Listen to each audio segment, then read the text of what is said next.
ይቺ ልጅ በዚች ምድር በኖረችባቸው 17 ዓመታት ውስጥ 17 ሰዎች እንደገደለች ይነገራል። የበቀል መንፈስ ክፉ ነው የሚባለው ካለ ምክንያት አይደለም። ምክንያቱም እንዴት መሰላችሁ? ይቺ ልጅ ስትገደል የእሷ ጓደኞች የእሷን ደም ለመበቀል በማለት 36 ሰዎች በ36 ሰዓት ውስጥ በጥይት እንዲመቱ ምክንያት ሆነዋል። ከነሱም ውስጥ 4ቱ በህይወት የሉም። እሷን ገድለዋል ተብለው የሚጠረጠሩ 2 ሰዎችም አሉ። አንዱ እጅግ በጣም ስመገናና የሆነው ኪንግ ቮን ሲሆን አንዱ ደግሞ ቢግ ኤ በሚል ስም የሚታወቅ ልጅ ነበሩ። አሁን እዚህ ፓርት ላይ ልብ ብላችሁ እንድታደምጡኝ ይፈልጋሉ። አያችሁ፣ ይቺ ልጅ ጋኪራ ባርነስ ትባላለች። ሰፈር ውስጥ የምትታወቅበት ስም ደግሞ ኬአይ በሚል ነው። ጉዳዩ እንዴት መሰላችሁ? በ2010 መጀመሪያዎቹ የሺካጎ ሳውት ሳይድ ወይም ደግሞ ደቡባዊ ክፍል በሰፈር ብቻ የተከፋፈለ ሳይሆን በጥቃቅን ግዛቶችም የተቆራረሰ ነበረ። እነዚህ ጥቃቅን መንደሮች ደግሞ ከድሮ ጋንግ መንበርስ ወይም ደግሞ ከወሮ በላዎች ከነጣቂዎች ጋር ትስስር የነበራቸው ሰዎች ያስቀጠሉት ሌጋሲ ነው። በወቅቱ ቺካጎ ቻይራክ የሚል ስም እንዲሰጣት ያደረጉ 2 ቡድኖች ነበሩ። አያችሁ፣ አንዱ ቢዲ ሲሆን አንዱ ደግሞ ጂዲ ነበረ።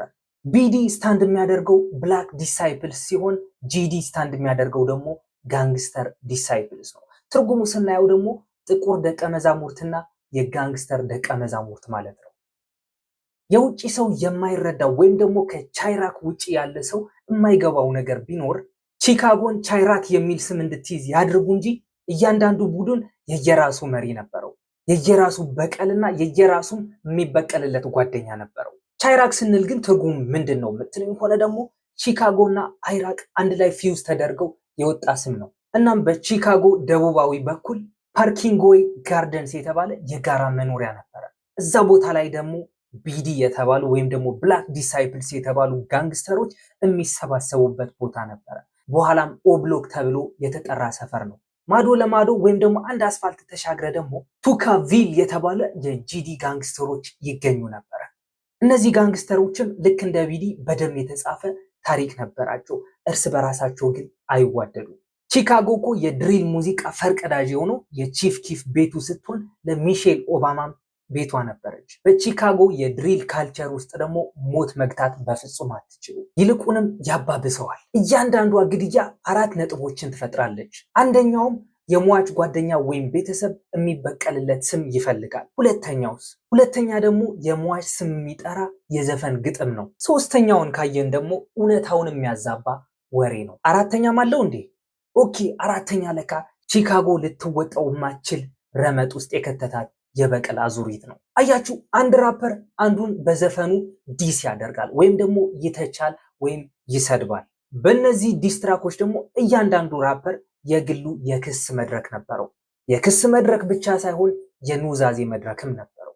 አንዱ በዘፈኑ እንትናን ገደልኩት እንደዚህ ያደረኩት ሲል፣ አንዱ ደግሞ እንትናን የገደልኩት እኮ እኔ ነው ወደ ሰፈራችን እንዳመጡ አይነት ይዘት ያለው ዘፈን በስፋት ያስተላልፉ ነበረ። ስለዚህ ሙዚቃው የምስክርነት ቃል ሆነ። እናም ከዚህ ሰፈር የተገኘች ሰው ነበረች፣ ጋኪራ ወይም ደግሞ ኬአይ። ጋኪራ ማርያም ተብሎላት አልተወለደችም እንጂ የተወለደችበት ቀን ጥር 21 በ1997 ነበረ።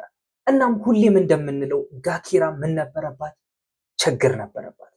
ገና የ1 ዓመት ህፃን እያለች ነበረ አባቷ በታጠቁ ሰዎች እቤታቸው ደጃፍ ላይ በAK-47 የተደረገው። እናቷ እንደምትለው ከሆነ አይ ባለቤቴማ የጋንግስተሮች ወይም የወረው በላዎች ቡድን አባል አልነበረም ትላለች። ግን አንዳንድ ሰዎች ሲሉ ግን ጋኪራ አባትሽ ወሮ በላ ነው ይሏት ነበረ። ሞት ግን በዚህ አላበቃም። ገና ትንሽ ከፍ ስትል ደግሞ አጎቷ እሷ ፊት ሲገደል ታያለች። ከዛ በኋላ ነበረ ሞት የህይወቱ አካል የሆነው። ግን እኮ ጋኪራ ደህና ልጅ ነበረች፣ ጨዋ ልጅ ነበረች። የሰፈሯ ልጆች ጋኪራ የሚለው ስሟ ወደ ኬአይ ከመቀየራቸው በፊት ይቺ ልጅ እጅግ በጣም የምትመሰገን ልጅ ነበረች። የሆነ ሰዓት ላይም ፍቅረኞች ነበሯት። ትምህርቷ ላይ አትጎብዝ እንጂ ግን አትወድቅም ነበረ። ህልሟም ችግር ውስጥ ያሉ ልጆች ለመርዳትና ከዛ ደግሞ የመንግስት ሰራተኛ ለመሆን ነበረ። ግን 9ኛ ክፍል እንደገባች ሁሉም ነገር ተቀየረ። ውጤቷን መውረድ ጀመረ፣ ጸባይዋን መበላሸት ጀመረ። በዛን ጊዜ ሊል ስኑፕ የሚል ሌላ ቅጽል ስም ይሰጣታል። ይህ ስም የወጣው ደግሞ ዘ ዋየር ከተባሉ ቲቪ ሾው እዛ ካለችው ካራክተር የተወሰደ ስም ነበረ። እሷ ካራክተር ከጋኪራ ጋር የሚያመሳስል ነበራቸው። እናም በዛን ሰዓት ሽጉጥ ይዛ ሰዎችን አትግደል እንጂ ከተቀናቃኞቹ ወይም ደግሞ ከእሷ አንጻር ያሉ ሰፈሮች ጋር እየሄደች ከሴቶቹ ጋር ፀጉር ለፀጉር ተያይዛ በቡጢ ትመታቸው ነበረ። እናም መስከረም 2010 ላይ ይህ ልጅ ይገደላል። ጄሬሚ ማርሻል ይባላል ወይም ደግሞ ሊል ፎ ይባላል። ገዳይም ከኦብሎክ ሰፈር የመጣ ኦዲ ፔሪ የተባለ ሰው እንደሆነ ጭምጭምታ ትሰማለች። ኦኬ ጋኪራ የየትኛው ጋንግስተር አባል እንደሆነች አልነገርኳችሁም። ለካ የጋንግስተር ዲሳይፕልስ አባል ሆናለች በዛን ሰዓት። እናም የሊል ፎ ሞት ሰምታ ገና ሳታበቃ ሌላ በጣም የምትወደው ጓደኛዋ በሞት ታጣለች። እሱም ሻንድሬ ግሪጎሪ ይባል ነበረ። በቅጽል ስሙ ደግሞ ቱካ ይባል ነበረ። ቱካ የኬአይ የልብ ጓደኛዋ ነበረ። አውቶቡስ ተራ ላይ ቆሞ ትራንስፖርት እየጠበቀ እያለ ነበረ በኦዲ ፔሪ የተገደለው። እናም ቅድም እንደነገርኳችሁ ከኦብሎክ ቀጥሎ ያለው ወይም ደግሞ አንድ አስፋልት የሚከፍለው ሰፈር ነበረ። እሱም ቱካ ቪል ብዬ ነግሬያችሁ ነበረ። እሱ ሰፈርም ቱካ ከተገደለ ቱካን ኦነር ለማድረግ የሰፈሩ ስም ቱካ ቪል ተብሎ ቀረ። ግን ከዛ በፊት ኤስቲኤል ወይም ኢቢቲ እየተባለ ይታወቅ ነበረ። ኤስቲኤል ሴንት ላውረንስ የሚለውን ስም አጥሮ ሲሆን ኢቢቲ ደግሞ ኤበርሃርት የሚለውን ስም ሲያጥር ነው። ኤስቲኤል እና ኢቢቲ ደግሞ የጂዲ ወይም የጋንግስተር ዲሳይፕልስ ሴት ናቸው፣ ወይም ደግሞ ከነሱ በታች ያሉ የነሱ ዝርያ ናቸው። ጂዲስ ወይም ደግሞ ጋንግስተር ዲሳይፕልስ በ1960ዎቹ ሌሪ ሁቨር የተባለ ሰው የመሰረተው ጋንግ ነበረ።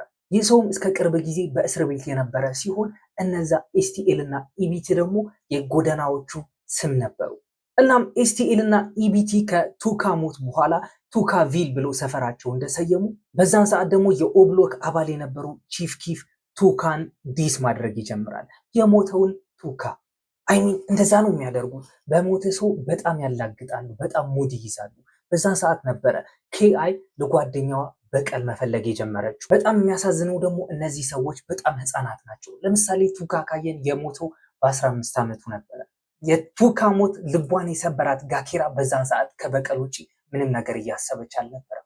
ለዛም ነው ወደ ኤስቲኤል መንበሮች በመሄድ ሽጉጥ እንዴት እንደሚተኮስ ያስተማሯት። በዛን ሰዓት ኤስቲኤል ውስጥ ቦስ ትሬል የተባለ ዘመድ ነበራል። እሱ ደግሞ የሺካጎ ማክስ ፔይን ተብሎ የሚጠራ ሰው ነበር። እናም ኦገስት 10 ቀን በ2011 ቱካ ዴይ ወይም የቱካ ቀን ብለው የቱካን ልደት የሚያስታውሱበት ቀን ነበረ። እናም በዛን ሰዓት ኦዲ ፔሪ በ20 ዓመቱ በአቅራቢያው በሚገኙ ቦታ በሽጉጥ ተደብድቦ ይገደላል። ኦዲ ፔሪ እንደሞተ ወሬው ወዲያውን ነበር የተሰራጨው። ኦዲ ፔሪ ሞተ፣ ኦዲ ፔሪ ሞተ ብቻ ነበረ። በዛን ሰዓት ግን የ14 ዓመቷ ኬአይ ወይም ጋኪራ ኦዲ ፔሪን ትገድለዋለች ብሎ ማንም የጠረጠረ አልነበረም። ነገር ግን ኦዲ በፎቶው ይዞት የነበረውን ሽጉጥ ጋኪራ ወይም ኬአይ በፎቶዋ ይዛው ትታያለች። ይህ ማለት ደግሞ የኦዲ ፔሪ ገዳይ እኔ ሴቷ ነኝ ማለት ነበረ። ኦዲ ፔሪ ደግሞ ከፓርክዌይ ጋርደንስ ነበረ። ፓርክዌይ ጋርደንስ ደግሞ ለኦዲ ሞት መታሰቢያ ስትል ሰፈሩን ኦብሎክ ብላ ጠራችው። በዛን ሰዓት የኬአይ ስም ገነነ። የማያውቃት ሰው አልነበረም። በየሙዚቃ ክሊፑ ትገባለች። አንዳንድ ሰዎችም በተሰጣት ቅጽል ስም ወይም ሊል ስኑፕ ይጠሯት ጀመረ። ሊል ስኑፕ ዘ ዋይር በሚለው ቲቪ ሾው ውስጥ ደፋርና ገዳይ ሆና የቀረበች ካራክተር ነበረች። እሷ ካራክተር ቁርጥ ራሷ ነሽ የሚል ሀሳብ ነበሩ። በዛን ሰዓት ሺካጎ በጦር መሳሪያዎች ተጥለቀለቀች። ጦር ሜዳ ያለው ወታደር የማይታጠቀው ሽጉጥ ህፃናቶቹ ቲኔጀሮቹ ሽጉጡን ይዘውት ይታዩ ነበረ በየጎዳናው። ሞት ግን ይቺ ልጅ እጅግ በጣም አብዝቶ እየተከታተላት ነበረ። እሷን ባይገላት እሷን ባያጠፋት በዙሪያ የነበሩት ሰዎች ግን እያጠፋቸው ነበረ። እናም የሆነ ሰዓት ላይ የ13 ዓመቱ ታዳጊ ጓደኛዋ በጥይት ይገደላል። ልጁም ቴክዋን ታይለር ይባላል። የሆነ የበርዝዴይ ድግስ ላይ እየተጫወተ እያለ ነበረ በጥይት ተመቶ የተገደለው። እናም ኬአይ አሁንም ድጋሚ ልቧ ተሰበረና የትዊተር ገጿ ወደ ቴክዋን አሳሲን የሚል ቀየረችው። እናም መስከረም 25 በ2012 ኬአይ ባቡር ተሰፍራ ወደ ሆነ ቦታ እየሄደች ያለች ከነ ኪንግ ቮን እና ከሌሎች የኦብሎክ አባላቶች ጋር ትፋጠጣለች። ይቺን ልጅ ይዘው ቅጥቅጥ አደረጓት። በየሶሻል ሚዲያውም ይህንን ጉዳይ እያወጡ ያወሩበት ጀመረ። ጋኪራ እና ኪንግ ቮን ሲጻጻፉ ግን እየተጃጃሉ ነው ወይስ እነዚህ ሰዎች ይዋደዳሉ እስኪባሉ ድረስ ነበረ መልእክታቸው። ቮን ኦብሎኮች ሊገሉሽ ይፈልጋሉ ሲላት፣ እሷም ሁለታችን በመንገድ ላይ በጥይት ተደብድበን እንደምንሞት አውቃለሁ ትለዋለች። እናም የሆነ ሰዓት ላይ ኪንግ ቮን ከቲሮ የተባለው ጓደኛ ጋር እያለ በጥይት ይመታሉ። ቮን እግሩ ተመቶ ተረፈ፣ ቲሮይ ግን ተገደለ። ይህ ደግሞ እጅግ የከፋ የበቀል ሞዴል ነበረ። ኪንግ ቮን ኬአይን ባቡር ውስጥ አጠቃት። እሷ ደግሞ ተመልሳ መጣ በሽጉጥ እንካቀመስ ትለዋለች። ስለዚህ ጦርነቱ እየተፋፋመ ሄደ። እናም ህዳር 8 በ2012 ያ ሽጉጥ እንዴት እንደሚተኮስ ያስተማራት ቦስትሬል ያዘመዷ እሱ ደግሞ ይገደላል። ቺካጎን ጥሎ ለመውጣት የባስ ቲኬት ቆርጦ ነበረ። ቢሆንም ይህንን ነገር ሶሻል ሚዲያ ላይ ስላጋራው እነዛ ሰዎች ሲከታተሉት ነበረ። ደምህን ሳናፈስማ የትም አትሄድም በማለት ይህንን ሰውዬ በወጣበት ያስቀሩታል። እንደዚህም ሆኖ ግን በትዊተር ገጻቸው ላይ ኪንግ ቮን እና ኬአይ ትሮል መደራረግ ወይም ደግሞ መሰዳደብ አላቆሙም ነበረ። ኪንግ ቮን ሊገድላት እንደሚችል በደንብ ጠንቅቃ ታውቃለች፣ ግን ደግሞ በትዊተር ገጿ ትጽፍለታለች። እናም ቦስትሬል ያዘመዷ ከሞተ ከ12 ቀን በኋላ ኪንግ ቮን ደግሞ እስር ቤት ውስጥ ይገባል። ቮንም እስር ቤት ውስጥ እያለ ኬአይ የሌለ ዱርዬ አለሌ ነፍሰ ገዳይ ሆነች። እናም ከአንድ ዓመት በኋላ ማለትም መስከረም 2 በ2013 ይህ ሰው ጄይማኒ በጥይት ተደብድቦ ይገደላል። ገዳዩም ሊልቢ የተባለ ልጅ ነበረ።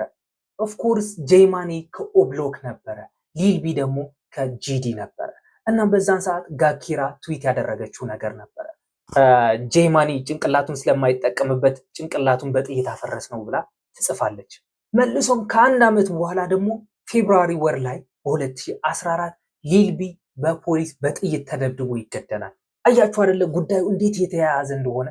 ከሁለት ወር የሊልቢ ሞት በኋላም የቺፍ ኪፍ ከዝኑ ብለድ ማኒ ይገደላል። ለግድያውም ኬአይ ኃላፊነት ወሰደች፣ ግን ደግሞ በቀል ሊፈውሳት አልቻለም። ይቺ በቀል ሊፈውሳት ያልቻለው መርዝ የሆነች ልጅ የሆነ ሰዓት ላይም የዘመዷ የቦስትሬልን ልደት ለማክበር ወደ ውጭ ትወጣለች። ትዊተር ገጿም ያለችበትን ሎኬሽን ታስቀምጣለች። የነበረችበት ቦታም ቅድም እንደነገርኳችሁ የኢቢቲ ግዛት ውስጥ ነበረች፣ ማለት ደግሞ የኤበርሃርት። በዛን ሰዓት ደግሞ ከኤፍቢጂ ባተርና ስፑን የተባሉ ጓደኞቿ ጋር ነበረች። ልደቱ የሚከበሩም ውስኪ በሚባለው ጓደኛቸው ቤት ውስጥ ነበረ። እናም በዛን ሰዓት ከየት መጣ ያልተባለ መኪና ከፊታቸው ደቃልና ከዛ ውስጥ የወረደ ሰው ደግሞ አነጣጥሮ ኬአይ ላይ መተኮስ ይጀምራል። ኬአይ ብቻ ላይ ግን አይደለም የተኮሰው፣ ሁለቱም ጓደኞቿ ጋር ተኩሶ ነበረ፣ ግን እነሱም እግራቸው ነበር የተመቱት። ኬአይ ግን 9 ጊዜ በጥይት ትመታለች። በዛን ሰዓት 9 ጥይቱ ቃም አድርጋ የሆነ ደረጃ ላይ ጋደም ብላ ህይወቷ ያልፋል። ሞቷ በተሰማበት ቅጽበትም ሶሻል ሚዲያው ተናወጠ። ሰለብሬሽን በሰለብሬሽን ብቻ ሆነ። የኬአይን ደም ለመበቀል የፈለጉ ጓደኞቿ በዛን ዕለት ወጥተው ደግሞ 36 ሰዎች በጥይት እንዲመቱ ምክንያት ሆነው ነበረ። በዛን ጊዜ ደግሞ 4 ሰዎች ህይወታቸውን አጥተዋል። ኬአይን ሊገሉ ይችላሉ ተብሎ እጅግ በጣም የተጠረጠሩት ሰዎች 2 ነበሩ። አንዱ ትሮን ያንግ ወይም ደግሞ ቢግ ኤ ሲሆን አንዱ ደግሞ ኪንግ ቮን ነበረ። ቢግ ኤም በዛን ሰዓት የሶሻል ሚዲያ ስሙ ከቢግ ኤ ወደ ቢግ ኤ ስኪ ነበር የቀየረው። ይህ ሰውም ዲሰምበር 4 ላይ በ2016 ፊቱ በጥይት ተመቶ እንደተገደለም ይታወቃል። በዛን ሰዓት 23 እድሜው ነበረ። እስካሁን ድረስ የጠቀስኩላችሁ ሰዎች አትሞስት 23 ወይም 25 እድሜያቸው ቢደርስ ነው። ግን ቢግ ኤ የሞተበት ኬዝ ከኬአይ ጋር የሚያያይዝ ነገር እንዳልነበረውም ይታወቃል። ቢግ ኤን ሊገሉት ከሚችሉ ሰዎች ደግሞ 2 ተጠርጣሪዎች ነበሩ። አንዱ ጂአይ ጆ ወይም ደግሞ የኬአይ ወንድም ሲሆን ሁለተኛው ደግሞ ዲአንድሬ አለስ ወይም ደግሞ ኬንት ጌት ኢት ራይት የተባሉ ሰዎች ናቸው። ግን የኬአይ ሞት ያሳሰረው ሰው ቢኖር ቢግ ኤ ሳይሆን ኪንግ ቮንን ነበረ።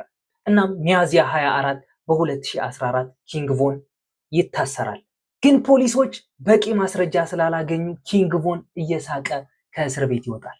ግን ደግሞ ይቺ ሳቅ ለብዙ ጊዜ አልቆየችም። ከተወሰኑ ሳምንታት በኋላ መልሶ ይታሰራል። የታሰረበት ኬዝም ማልከም ስታኪ የተባለ የ19 ዓመት ወጣት ልጅ ገድለሃል ተብሎ ነበረ። ይህንን ኬዝ ፋይት እያደረገ ለ3 ዓመታት ያክል እስር ቤት ቆይቷል። እናም በስተመጨረሻ በ2017 ከዚህ ኬዝ ነፃ ነህ ተብሎ ከ3 ዓመት በኋላ ይለቀቃል። አንዳንድ ሰው እኮ በበቀል ውስጡ ይርሳል። የጋኪራ ነገር ግን በጣም ይለያል፣ እጅግ በጣም ይለያል። በጣም ስመገናና የሚያደርጋትም በዚች ምድር ላይ በኖረችባት በ17 ዓመታት ውስጥ 17 ሰዎችን ገላለች ተብሎ ስለሚታመን ነው። ብቻ ግን እናንተ ውስጥ ያለውን የበቀል ስሜት አውጥታችሁ መጣል አለባችሁ።